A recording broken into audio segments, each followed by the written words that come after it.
છત્રપતિ શિવાજી મહારાજ પાટીદાર હતા હું નથી કહેતો, પણ આપણા CR પાટીલ સાહેબ કહે છે. પેલા તમે ધ્યાનથી સાંભળો, લગભગ પાટીદાર સમાજને પણ અત્યારે ખબર પડી છે કે છત્રપતિ શિવાજી મહારાજ એમાં થઈ ગયા. આ પેલા ધ્યાનથી તમે સાંભળો. મને કહેતા આનંદ થાય છે કે શિવાજી મહારાજ, છત્રપતિ શિવાજી મહારાજ પણ પાટીદાર હતા અને એમને પણ એક હિન્દુ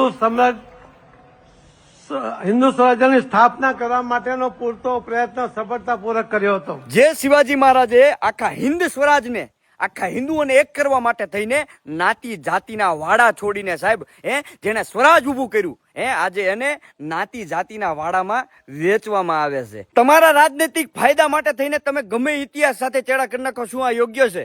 અને પોતે પાછા જે CR પાટીલ બોલી રહ્યા છે તે પોતે મરાઠા છે. હવે એને જ જ્ઞાન નથી કે છત્રપતિ શિવાજી મહારાજ કોણ હતા. હવે આની સાથે તો શું ચર્ચા કરવી? તમે બધા ખાસ કોમેન્ટમાં જણાવજો કે આ છત્રપતિ શિવાજી મહારાજ કોણ હતા અને શું હતા.